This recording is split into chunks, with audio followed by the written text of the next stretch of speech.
नमस्कार दोस्तों, क्या आपने कभी सोचा है कि इंसान की मौत के बाद उसकी आत्मा का क्या होता है? क्या मौत ही अंतिम पड़ाव है या फिर ये शुरुआत है एक नई मंजिल का? जी हाँ, आज हम बात करेंगे अपने इस वीडियो में पुनर्जन्म की।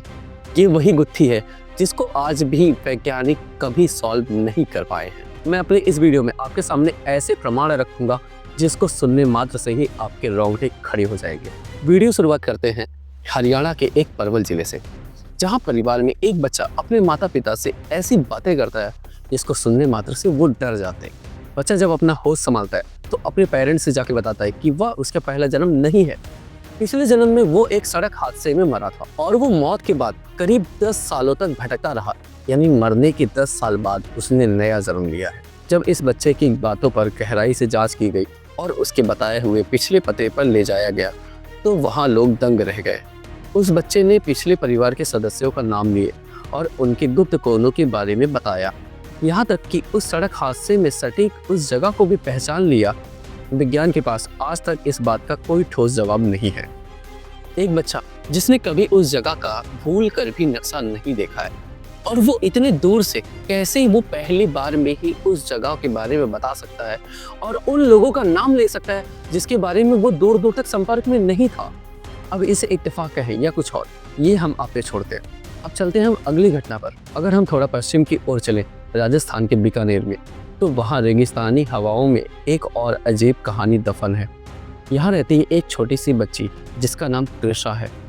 छोटी बच्ची कृषा जब उसने पहली बार बोलना चालू किया तो वो अपनी पारिवारिक भाषा हिंदी और मारवाड़ी को छोड़कर अंग्रेजी बोलना शुरू कर दी। वो भी ठीक उस अंग्रेजी की तरह जैसे अमेरिकन एक्सेंट्स बोलते हैं।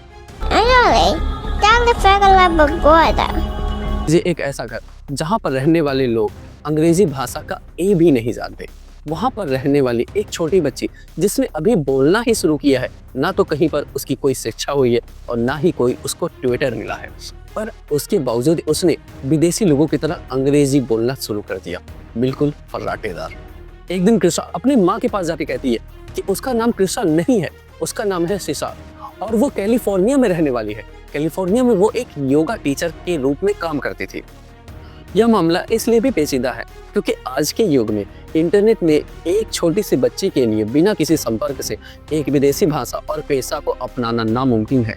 रिसर्चर्स का मानना है कि ऐसे मामलों में बच्चों का दिमाग किसी एंटीना की तरह काम करता है जो पुरानी यादों और सिग्नल्स को पकड़ लेता है।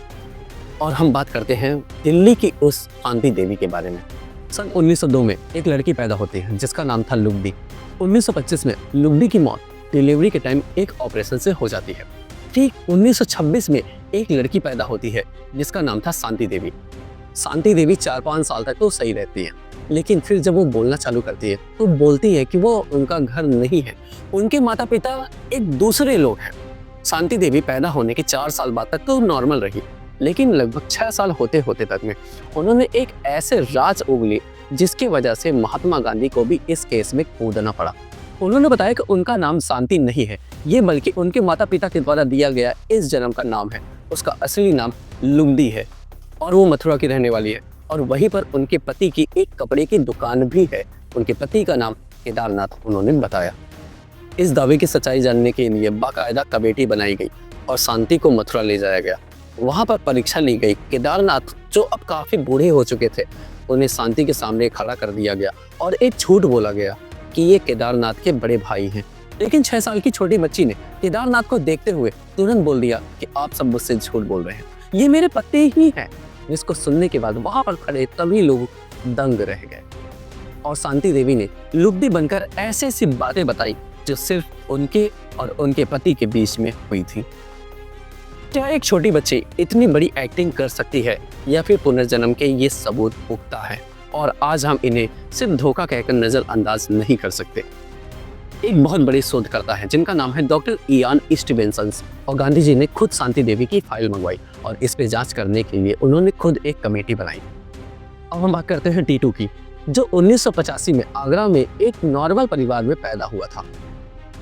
टीटू जब 2 साल बाद बोलना शुरू करता है तो उसने अपने तुतली जबान में अपने माता पिता के पास जाके बोलता है कि वो उनका घर नहीं है और उसके माता पिता और उसका घर यही आगरा में ही है।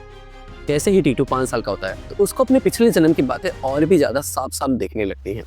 वो दिन भर बोलने लगता है कि मुझे अपने परिवार के साथ जाना है। उसकी बातों को सुनकर उसके घर वाले भी हार मानकर उसको फिर ले चलते हैं उसके बताए हुए जगह पे, जहाँ पर वो अपनी पत्नी और अपने बच्चों को देखकर पहचान जाता है। टीटू पूरी बातें बताता है जो सुरेश और उसकी पत्नी ही जानती थी, लेकिन फिर ऐसी बात टीटू बताता है जिसको सुनने के बाद सब कोई दंग रह जाते हैं। वो बताता है कि कैसे उसके बिजनेस पार्टनर ने उसको रास्ते पर रोक कर उसके माथे के बीचों बीच 2 गोलियां मारी थी। और सबसे ज़्यादा हैरानी बात ये थी कि टीटू के माथे में भी वैसा ही चोट का निशान था जैसे राजेश की मौत पर उसके बीचों बीच चोट का निशान था। जब पुलिस ने सुरेश का पूरा केस दोबारा से खोला और टीटू के बताए हुए व्यक्ति से कड़ाई से पूछताछ की तो उसने अपना पूरा जुर्म कबूल कर लिया।